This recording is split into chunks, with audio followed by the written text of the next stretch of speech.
Salut tout le monde, j'espère que vous allez bien. Aujourd'hui je vous retrouve pour répondre aux questions qu'on m'a posées lors de la FAQ voyage que j'ai lancée le mois dernier. Comme d'hab, je suis un peu à la ramasse pour répondre aux questions, mais mieux vaut tard que jamais. Donc déjà je remercie tous les gens qui m'ont posé des questions sur mes voyages, c'était très cool et je commence tout de suite. Alors la première question vient de Personnage et elle me demande: est-ce que tu as eu peur de voyager seule en tant que femme et est-ce que tu as connu des situations à risque? Alors, j'ai pas spécialement peur de voyager toute seule, c'est quelque chose que je fais beaucoup. C'est sûr que j'ai voyagé pour l'instant que dans des pays assez sécuritaires, je suis restée qu'en Europe en fait. Donc j'ai pas eu spécialement plus peur que quand je sors de chez moi dans la vie quotidienne. Voilà. C'est sûr qu'il y a un risque, évidemment, en tant que femme toute seule, on est plus à risque, mais j'ai envie de dire un peu comme dans la vie de tous les jours. Donc ça me fait pas forcément plus peur que ça. Et si j'ai déjà connu des situations à risque, oui. Story time. J'étais à Budapest en septembre dernier. Et alors faut savoir que quand je voyage, étrangement je fais vachement confiance à plein de gens, ce qui peut être un problème parce que je me méfie moins en fait, bizarrement, je sais pas trop pourquoi. Et donc j'étais sur le site de Couchsurfing, voilà, sur lequel on peut aussi rencontrer des gens pour sortir et tout. Et il y a un mec, un hongrois qui est venu me parler, voilà, qui avait l'air très sympa, un étudiant en sciences politiques, bref, qui est venu me parler, qui m'a proposé de me faire visiter la ville et tout. Comme j'étais toute seule, je trouvais ça cool. Et il m'a proposé de sortir un soir en fait pour me faire connaître la vie nocturne de Budapest, qui est quand même assez réputée. Donc ok, allons-y, pourquoi pas. Et en fait le mec était super bizarre, je l'ai senti dans les 10-15 premières minutes. Il était vraiment bizarre, il me posait des questions super cheloues et je me sentais pas super à l'aise, mais j'arrivais pas en fait à couper la conversation, à m'en aller. Enfin je sais pas, j'étais pas voilà, j'étais pas super à l'aise, mais bon, je me suis dit peut-être que ça va s'arranger, peut-être qu'il est pas très à l'aise socialement aussi, donc voilà. Et à la fin, on s'est retrouvés dans un bar, presque une boîte en fait. Et voilà, il m'a demandé s'il pouvait m'embrasser, je lui ai répondu que non merci, ça m'intéressait pas. Et là en fait le mec m'a planté là, il m'a fait le coup qu'on voit dans les films, bouge pas, je vais aux toilettes. Et il est parti, et il est jamais revenu. Voilà. Donc du coup j'étais un peu saoule, il était 2h du mat, j'étais dans une boîte hongroise, je venais d'arriver, je connaissais pas le pays, je connaissais pas la langue, j'avais aucune idée d'où j'étais. Et voilà. Donc c'est pas exactement une situation très... Enfin, oui, c'est une situation à risque parce que j'étais toute seule, il aurait pu m'arriver n'importe quoi, j'avais aucune idée d'où j'étais. Heureusement j'ai réussi à retrouver le chemin vers mon auberge et tout. Mais voilà, ça m'a juste appris que il faut quand même rester prudente et sur ses gardes quand on voyage aussi, parce que tout le monde n'est pas bien intentionné. Voilà, sinon à part ça, j'ai jamais eu de problème. J'ai pas de bois à proximité, donc j'en touche virtuellement pour que ça ne m'arrive jamais. La question suivante vient de Sophie Amélie, elle me demande si un tour du monde en vélo ou tout autre moyen de transport me tenterait. Alors oui, évidemment j'aimerais bien faire ce qu'on appelle un tour du monde. À vélo je sais pas, enfin à vélo en fait c'est le moyen de transport qui me tenterait le plus. Mais vous m'avez jamais vu sur un vélo en fait. Je pense que ça durerait pas bien longtemps ou que j'avancerais très lentement pardon. Parce que j'aime bien faire du vélo mais pas plus que ça. À pied ça pourrait être sympa, ça prendrait beaucoup de temps. Mais sinon oui voilà, j'aimerais bien, c'est quelque chose que j'aimerais bien faire, partir pour une durée indéterminée et visiter le plus de pays possible. Voilà, le plus probable serait que je fasse ça en train, en bus. À vélo peut-être pas, mais c'est une bonne idée, ouais. Ensuite Hélène, qui est le sponsor officiel de cette vidéo parce qu'elle m'a posé vraiment beaucoup de questions, me demande une destination qui m'a agréablement surprise et une qui m'a déçue. Alors la destination qui m'a agréablement surprise, c'est, je dirais, Lisbonne. Parce que, à vrai dire, le Portugal, enfin Lisbonne et le Portugal en général, m'attirait pas plus que ça. Tout le monde m'avait dit il faut absolument que tu ailles visiter le Portugal, c'est vraiment génial et tout. Et je sais pas pourquoi ça m'attirait pas plus que ça. Et en fait j'ai une copine qui m'a proposé un jour qu'on parte quelques jours ensemble à Lisbonne. J'ai dit oui, pourquoi pas. Et en fait j'ai vraiment beaucoup aimé cette ville. C'était super chouette, c'est pas cher, il fait beau, c'est super agréable, il y a plein de jolies choses à voir. Donc ça m'a vraiment très agréablement surprise. Et une destination pardon, qui m'a déçue, c'est Milan. N'allez pas à Milan. C'est nul. Je sais pas quoi vous dire d'autre. Ça m'a déçue parce que tout le monde parle de Milan, il faut absolument aller à Milan, c'est génial, etc. Et donc du coup j'y suis allée. Et en fait, non, pas du tout, c'est moche. Il n'y a rien à faire, à part franchement la cathédrale, le Duomo, et quelques quartiers où c'est cool de sortir. Ah, il y a une église aussi qui est super belle. Sinon, j'ai trouvé ça très nul. Voilà. Hélène toujours me demande dans quelle ville ou pays j'aimerais aller avant de mourir. Alors elle a mis sa question au singulier, donc je pense que je dois en choisir qu'un seul. Je pense que je dirais pour le pays l'Islande, c'est vraiment un de mes plus gros rêves de voyage. Et pour la ville, je dirais la Nouvelle-Orléans. Pareil, c'est un de mes plus gros rêves de voyage, je rêve d'aller à la Nouvelle-Orléans. Donc voilà. Alix me demande est-ce que j'ai un endroit avec les photos de mes voyages? Alors je suis pas une super bonne photographe. C'est un peu problématique parce que je voyage dans pas mal d'endroits super beaux mais j'arrive jamais à les prendre en photo correctement parce que je sais pas, j'ai pas l'œil photographe, j'en sais rien. Mais les quelques photos qui sont pas mal que j'ai réussi à prendre, elles sont sur mon compte Instagram. Vous savez peut-être, enfin je vous l'ai sûrement déjà mentionné que j'ai un blog de voyage aussi. Et du coup j'ai créé un Instagram spécial pour ce compte en fait, pour ce blog où je ne partage que mes photos de voyage, donc je vais vous mettre tout ça dans la description.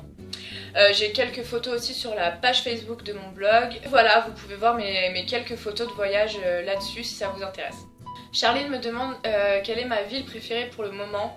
C'est super dur de répondre à cette question parce que y a des villes que j'ai vues qui sont juste magnifiques, que j'ai vraiment adoré. Et il y a d'autres villes que j'aime mais c'est plus sentimental. Donc en fait, je pense que je répondrais d'un point de vue purement sentimental, je pense que je dirais Berlin. Parce que c'est une ville dans laquelle j'ai vécu pendant quelques mois quand j'étais ado. J'y suis retournée plusieurs fois et c'est vraiment une ville qui a une place très particulière dans mon cœur, donc c'est plus sentimental. Mais c'est vrai que Berlin c'est une super ville, il y a plein de trucs à voir, il y a plein de trucs à faire, ça bouge tout le temps. Voilà, c'est une ville dans laquelle je me sens bien, donc je pense que c'est ma ville préférée, voilà. Et elle me demande aussi s'il y a un ou des pays que je voudrais absolument visiter. Alors oui, évidemment, j'ai une liste longue de 2 pages qui est affichée dans ma cuisine d'ailleurs, de pays que j'ai vraiment envie de voir.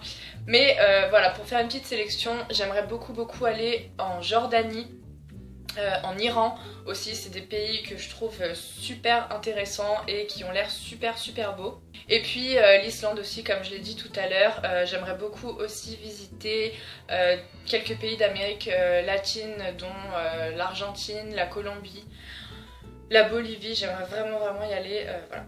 Marie-Alexa me pose des questions super compliquées. La première c'est, parmi tous les endroits que tu as visités, si tu ne devrais recommander qu'un seul pays, lequel ? Franchement, je ne sais pas, je pense que je dirais la Norvège sûrement parce que j'ai eu un gros coup de cœur pour la Norvège, même si j'ai quasiment rien vu, je suis allée que dans le sud et encore pas complètement au sud.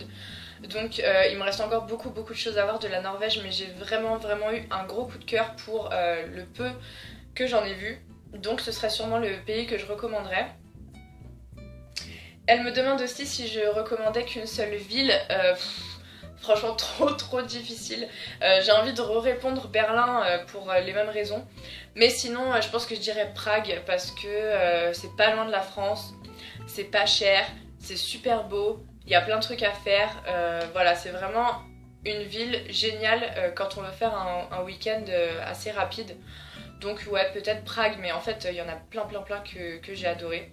Et elle me demande aussi si je ne pouvais plus faire qu'un seul voyage de ma vie, où est-ce que j'irais. J'ai envie de tricher et de dire que j'irais partout, parce qu'on peut aller partout en un seul voyage. Non, je sais pas. Sinon, en vrai, sans tricher, je pense que je ferais un voyage en Amérique du Sud. C'est vraiment quelque chose qui me tente énormément. Faire toute l'Amérique du Sud, c'est pas possible, mais voilà, j'aimerais beaucoup partir 6 mois, 1 an, je sais pas, pour faire le plus possible en Amérique du Sud, parce que c'est vraiment des pays qui me tentent énormément. Mazarine me demande quel est le premier endroit qui te vient à l'esprit si je te dis paysage époustouflant. Encore une fois, je vais répondre la Norvège parce que c'est là que j'ai vu les plus beaux paysages de ma vie jusque-là. C'est vraiment des paysages à couper le souffle. Alors c'est sûr qu'il faut aimer les paysages de montagne, les paysages de neige. Voilà, moi personnellement j'aime beaucoup. Mais j'ai vu des choses vraiment absolument incroyables, ça donne le vertige parfois, des fjords, des montagnes enneigées, des lacs, c'est vraiment voilà, quand on aime la nature, je pense que c'est vraiment un pays où on en prend plein les yeux. C'est vraiment très grand, c'est vraiment grandiose, voilà, j'ai vraiment adoré la Norvège. Elle me demande aussi s'il y a un pays qui m'a donné l'impression d'être chez moi, même dès le début du séjour. J'ai ressenti cette impression justement à Prague. Je sais pas pourquoi, mais c'est vraiment, enfin j'y ai passé que 4 jours, mais c'est vraiment une ville dans laquelle je me suis sentie à l'aise tout de suite.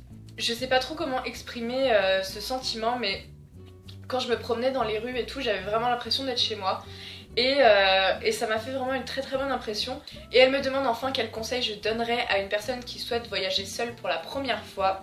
Le conseil que je donnerais, c'est foncez, allez-y.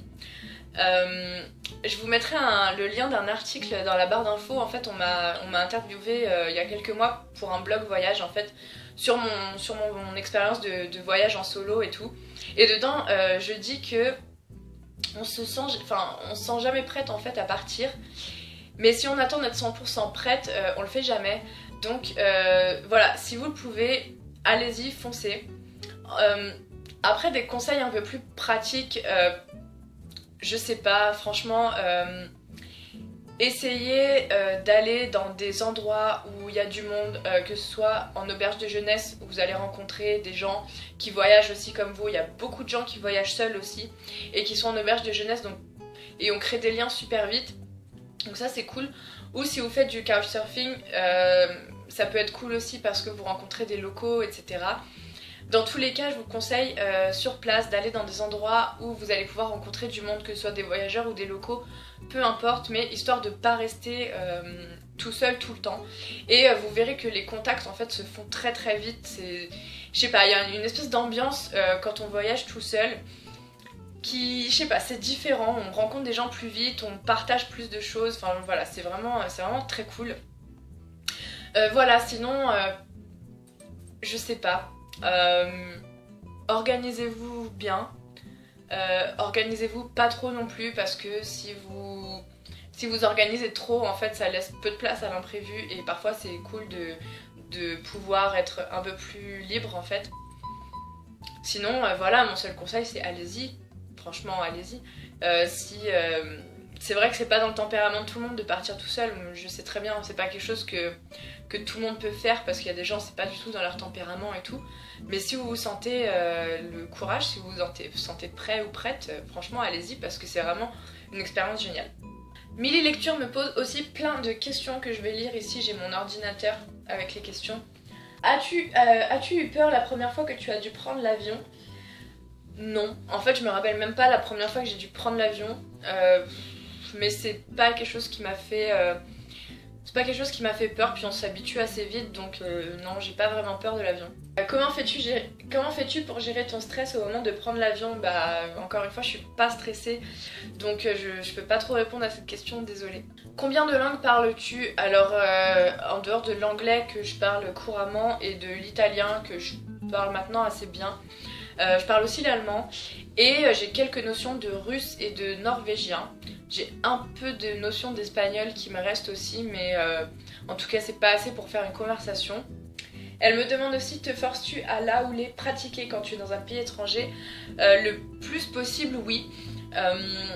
En fait, quand je vais dans un pays duquel je connais la langue, j'essaye en fait de me forcer à la pratiquer parce que déjà d'une, je trouve ça plus sympa de s'adresser aux gens dans leur langue, si possible. Et pour me faire pratiquer aussi. Sinon après pour les autres langues dont j'ai quelques notions, je parle pas encore assez bien pour avoir une vraie conversation, donc voilà. Mais sinon oui, j'essaye autant que faire se peut d'utiliser les langues que je connais dans les pays adéquats. Elle me demande enfin dans quel pays le plus éloigné de la France je suis allée. Et bien c'était le Canada et les États-Unis, puisque j'ai vécu, vous le savez, 5 ans au Québec, et j'en ai profité pour visiter un petit bout des États-Unis. J'ai fait la côte Est. Donc voilà, pour l'instant c'est le pays le plus loin que j'ai visité. Hélène, le retour, me demande comment je finance mes voyages et si je crois qu'on peut voyager sans un sou ou presque. Alors comment je finance mes voyages? En mettant de l'argent de côté. Voilà. Non, avec les... Enfin bon, là en ce moment je travaille pas, donc j'ai pas trop d'argent pour voyager. Mais avant en fait, avec l'argent que je gagnais en travaillant ou avec mon stage et tout. Est-ce que je pense qu'on peut voyager sans un sou ou presque? Oui. Je pense que c'est tout à fait possible. Mais en fait, par exemple, il y a beaucoup de gens qui voyagent vraiment sans argent, avec zéro, et qui se débrouillent pour dormir chez des gens, qui trouvent à manger soit dans les poubelles des restaurants ou ce genre de trucs. Donc, et qui se déplacent en faisant du stop. Donc oui, je pense qu'en soi c'est possible. Mais après je me demande si de cette façon-là on profite vraiment de son voyage en fait.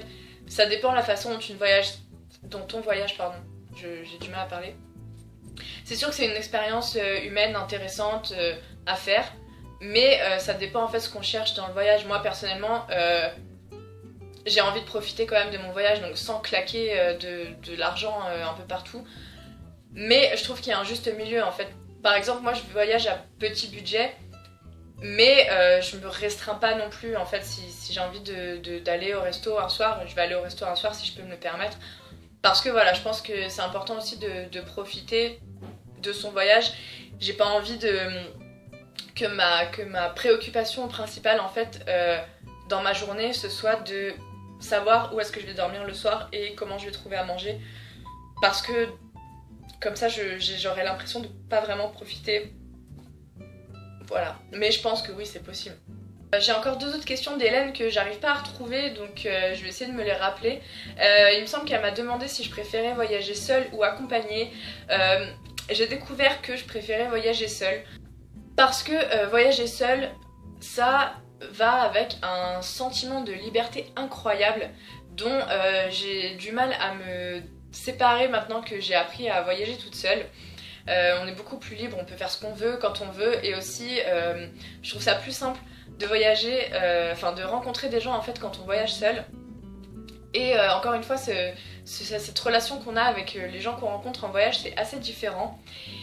Après, j'aime bien voyager accompagnée. J'ai voyagé avec des copines, j'ai voyagé avec ma famille et tout. C'est vraiment cool, mais c'est juste un type de voyage différent. Et elle me demande enfin une destination qui fait rêver tout le monde ou presque et qui, toi, te laisse indifférente. Je dirais la Thaïlande. Je sais pas pourquoi, je suis dans pas mal de groupes sur Facebook de voyageurs, voyageuses, etc. Et j'ai l'impression que tout le monde va en Thaïlande, que c'est le pays absolument qui fait rêver tout le monde et tout. Et en fait, moi ça m'attire pas plus que ça. Je sais pas trop pourquoi, mais il faut savoir aussi que les paysages de plage, de sable fin et d'eau turquoise, c'est joli, mais c'est pas ce qui m'attire en priorité. Donc du coup, la Thaïlande me branche pas plus que ça. Après, oui, j'aimerais bien y aller quand même un jour pour voir, pourquoi pas. Mais c'est pas du tout dans ma liste de priorités et ça me fait ni chaud ni froid en fait.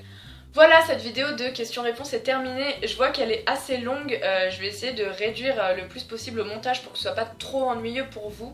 En tout cas, j'espère qu'elle vous aura plu, que ça vous aura permis d'apprendre quelques trucs sur moi. Et en tout cas, moi ça m'a fait super plaisir de partager avec vous mon autre passion qui est celle des voyages. Et si vous avez d'autres questions, si jamais vous aviez raté la FAQ et que vous avez encore des choses à me demander, bah, n'hésitez pas à les poster en commentaire, je vous répondrai avec plaisir. Et en attendant, je vous retrouve très vite pour une nouvelle vidéo et je vous dis à bientôt, bye.